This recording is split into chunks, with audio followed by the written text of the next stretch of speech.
Não seja mais rigorosa para combater o crime no Brasil. Com a sensação de impunidade, o bandido não hesita em matar e cometer barbaridades. É preciso discutir a maioridade penal. Os menores cometem barbaridades porque sabem que não serão punidos. Só uma legislação mais rigorosa poderá mudar o Brasil.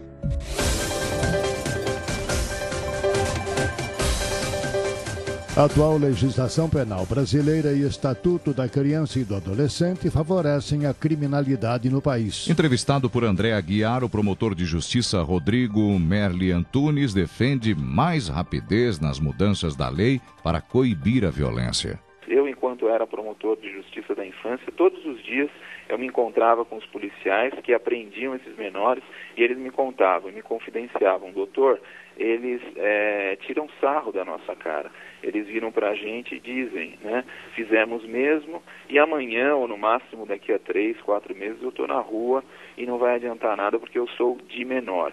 Eu entrei no Ministério Público há 10 anos e há 10 anos atrás eu acreditava que eu ia conseguir mudar o mundo, né? E em pouco tempo eu vi que isso não seria possível, porque não basta a boa intenção do promotor, do juiz, né? Nós somos escravos da lei, a nossa lei é muito ruim. Eu mais uma vez afirmo com todas as letras, infelizmente, o crime no Brasil, ele compensa sim. Nós temos aí às vezes penas estratosféricas no papel, mas que na prática representam muito pouco, né? O deputado Campos Machado lembra que em 1995 apresentou na Assembleia Legislativa uma moção pela redução da maioridade penal no Brasil. O líder do PTB pretende contar com a OAB, a Ordem dos Advogados do Brasil, para recolher assinaturas e propor um plebiscito nacional sobre o tema. Na Inglaterra, o jovem infrator, um condenado, um assaltante, um homicida, responde pelo seu crime a partir de 12 anos. Na França, a partir de 15 anos. Em Portugal, a partir de 16 anos. E na Argentina, a partir de 14 anos. Nosso país é um país de primeiro mundo, segundo mundo ou terceiro mundo. Por isso eu acho que vale a pena a gente imaginar que o sofrimento dos outros hoje pode ser o nosso sofrimento amanhã. Eu estou propondo um plebiscito. Olha, há 15 anos eu dizia que 67% dos crimes de São Paulo são cometidos ou têm a participação de menores de 18 anos de idade. 67%. E 48% entre a faixa de 14 aos 15 anos. E agora que nós temos a internet abrindo os caminhos, aberta, hoje é uma heresia, é uma ofensa à inteligência alheia se afirmar que alguém que tem 14 anos, que mata, que assalta, que estupra, tem que ir para um hotel de menores. O vereador Álvaro Camilo defende a redução da maioridade penal e reconhece que a alteração no Estatuto da Criança e do Adolescente poderá ser mais ágil. Em entrevista ao repórter Marcelo Matos, o ex-comandante da Polícia Militar de São Paulo minimiza o avanço da criminalidade em faixas etárias menores. Eu acredito que não vai ser nessa mesma proporção que as pessoas imaginam, vai ter que diminuir mais. Tá para nós, né? Se no futuro nós entendermos que tem que diminuir mais, tem que diminuir mais. O que nós não podemos é expor a nossa sociedade a isso que está acontecendo hoje, né? Esse sentimento de impunidade que está levando aí até um pânico em determinadas situações, porque chegou alguém do lado do carro, é menor, ele não tem a menor, ele não tem valores, ele não tem preocupação. É lógico, se formos rever um pouquinho, Marcelo, talvez tenhamos que mexer lá na educação, se a gente voltar um pouco atrás. Mas urgente, eficaz, as providências que têm que ser tomadas agora para acabar com esse sentimento de impunidade é reduzir a maioridade penal, aumentar as penas para os menores infratores e aumentar também as penas para os maiores que utilizarem menores nas ações criminais. O vereador Nelo Rodolfo também concorda que a redução da maioridade penal já deveria ter sido aprovada dentro da nova realidade do jovem no Brasil. O parlamentar do PMDB considera que os jovens atuais vivem uma nova realidade, com um nível maior de consciência dos seus atos. Louvar a atitude do governador de São Paulo de pegar o avião, ir para Brasília e bater de porta em porta no gabinete dos deputados federais e dos senadores, E ressaltar a pesquisa da Folha, que 93% quer a mudança dessa situação da maioridade do menor, da maioridade de 18 para 16 anos, que é que se abaixe. Eu acho que, na verdade, hoje nós perdemos muito tempo com isso, já que o tempo de se fazer essa mudança tinha que ser mais rápido.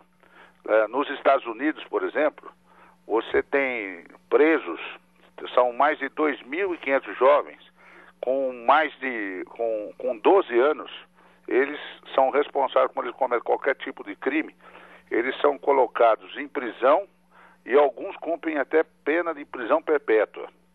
Na Austrália, então, o que eu quero dizer é o seguinte, que 16 anos hoje já nós passamos do tempo. Na verdade, a gente tinha que ter uma legislação para que qualquer pessoa que cometa qualquer tipo de crime, se ela cometeu o crime, ela tem consciência do que ela está fazendo. O secretário estadual da Educação avalia que a sociedade precisa discutir mudanças no Estatuto da Criança e do Adolescente. Mas Hermann Wurwald ressalta que ainda não tem posição formada sobre a redução da maioridade penal. O que ocorre hoje é a violência tomando conta de gerações cada vez mais novas. E há que se ter um processo educativo. Eu acho que a mensagem, ou a proposta que o governador levou ontem, eu considero que ela tem muito mérito e há que se discutir. O país não pode deixar de discutir a matéria. Acho que a ação importante do governador foi de que se inicie um processo de discussão que foi fundamentalmente causado pelo que ocorreu há alguns dias com aquele assassinato daquele jovem por alguém que, alguns dias após, faria 18 anos. Então, gosto da discussão, acho ela importantíssima e acho que nós temos que pensar, sim, na questão da punição no sentido educativo. Então, o governador fez uma ação absolutamente correta no meu entendimento. Os juristas entendem que o caminho jurídico para a redução da maioridade passa pela mudança da Constituição ou um plebiscito nacional sobre o tema. Uma emenda constitucional é questionada pela maioridade penal aos 18 anos ser uma cláusula pétrea da Constituição do Brasil. E aqui na Jovem Pan nós vamos ouvir mais opinião de mais um jurista. André Aguiar, boa noite, André. Boa noite, Tiago, boa noite, Leandro, aos ouvintes da Jovem Pan. Nós estamos na ponta da linha neste momento com o jurista Edilson Bonfim. Doutor Edilson, boa noite ao senhor, doutor. Boa noite aos seus ouvintes.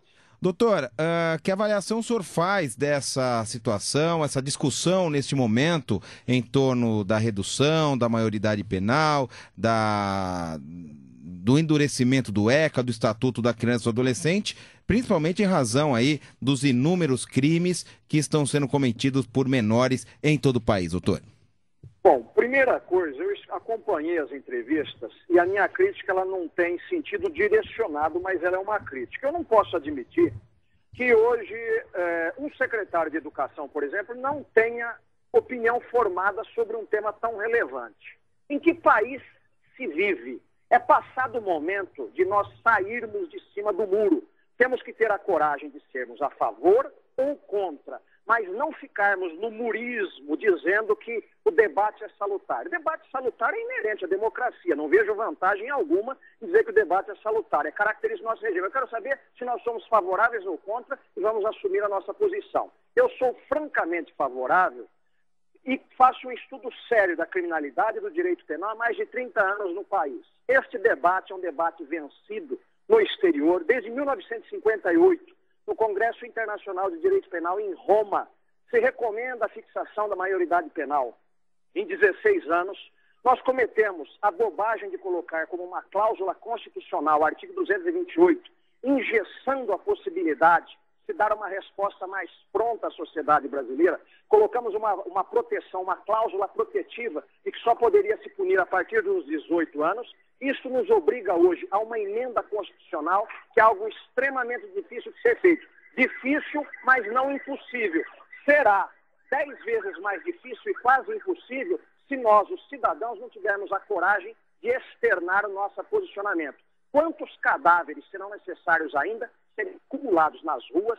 Quantos lares destruídos? Quanta morte, quanto choro, quanta desgraça, para entendermos que a sociedade hoje dá aos jovens liberdade, mas há de tomar deles também a responsabilidade. Nós gostamos do discurso libertário, mas esse discurso Só faz sentido se nós colocarmos em paralelo a responsabilidade. Do contrário, nós retiramos a dignidade do jovem, nós o idiotizamos e o tratamos como um menino que ele não é. É uma questão de linguagem. Eu posso falar de um jovem de 16 anos de idade, de um garoto de 20 anos de idade, como eu posso falar de um homem aos 18 anos de idade. Eu prefiro que nós tratemos o jovem de 16 anos de idade com a liberdade e a responsabilidade de um homem ou de uma mulher como eles são. Agora, doutor, claro que esses adolescentes infratores, eles acabam debochando, né, do atual modelo, da própria polícia que prende, aí eles acabam sendo soltos, a polícia vai lá, prende de novo, quer dizer, acaba sendo um tapa na cara da sociedade, né, doutor? Mas não há dúvida, o fantasma sabe para quem aparece. Nós sabemos muito bem que um homem mede o outro pela estatura, pela envergadura, pela largura dos ombros. Nós sabemos muito bem que, jovem ou não, o assaltante, por exemplo, ele elege prioritariamente uma vítima que não pode esboçar reação defensiva, uma mulher, um velho, alguém que não possa. É muito difícil ele buscar um outro jovem com saúde, com força física, capaz de defender o seu patrimônio como vítima do assalto. Isso significa que o assaltante, que o criminoso, ele é inteligente, ele elege a sua vítima. E o deboche que você coloca vem exatamente nesse sentido. Ele debocha e percebe muito bem que a cidadania, que a sociedade sã, trabalhadora e urbeira está absolutamente à mercê dele. E como se não bastasse a ação debochada e violenta dele, ainda não faltará, depois do mal cometido, depois do crime praticado, mais um exército de gente a falar em favor dele. Ou seja, ele tem medo do quê? Ele pode fazer o que ele quer. Ele está absolutamente solto para cometer o crime que ele comete. E quando os homens de governo, quando o Estado não se situa numa posição firme e defensora da cidadania e da sociedade, ele é praticamente um corréu de todos esses crimes que acontecem. Porque nós, quando entregamos ao governante, quando nós entregamos ao Estado o direito de punir, nós demos a ele também a obrigação de dar uma resposta satisfativa e à altura do que a sociedade necessita. E não ficar brincando de chocalho, brincando de criança contra jovens que não são mais crianças e que têm a condição de matar um adulto. Que jovem, que broto é este? É um homem e assim deve ser tratado. Doutor Edilson Bonfim, muito obrigado pela sua participação aqui nesta Hora da Verdade da Jovem Pan. Boa noite ao senhor, ótimo trabalho, doutor. Muito grato, eu acho que é a Hora da Verdade, que aliás já está passando, né? Bom sucesso na sua campanha.